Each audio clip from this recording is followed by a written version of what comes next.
استأذنك احرق لك دمك في نص دقيقة. ترند. خلاص يلا. الشبشب طلع ترند يعني. ايوه طب ما دي حقيقه. في 10 مليون من متابعين عايزين يعرفوا ايه سر الشبشب. 10 مليون؟ 10 مليون؟ اكيد ده براند او اكيد في حاجة يصعب على امثالي فهمها، اشرحيها لنا بقى. اقسم بالله ب 70 جنيه ومالوش اي عازه بس مريح، ولما خالد بيضايقني بضربه بيه بس. خالد حبيبنا، رد الفعل بقى فين؟ طب انت بقى ايه رد فعلك على الشبشب؟ على ايه؟ على الشبشب الكلام بقى بفلوس؟ معفن زي- ثواني بس ثواني. لا بقى معفن زيه وبقى بيلبس على فكره شبشب. انت بتقلديني اصلا في حوار الشبشب ده، اقسم بالله انت بتقلديني. ليه رد الفعل العنيف ده يا خالد؟ يعني ليه تتخذ هذا الاسلوب؟ على فكرة ممكن كنت تتناقش يعني احسن من كده، انت رد فعلك عنيف قوي.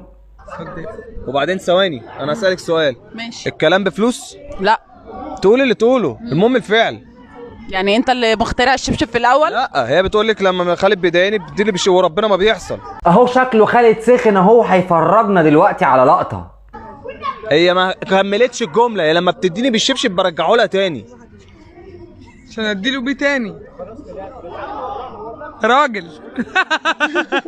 هو واضح ان اخر شحنة رجالة جت مصر كان فيها عيب صناعة، فاحنا بنناشد السادة المسؤولين ان هم يرجعوا البضاعة دي تاني ويجيبوا لنا البضاعة اللي احنا كنا عارفينها اللي احنا بنشتريها العادية.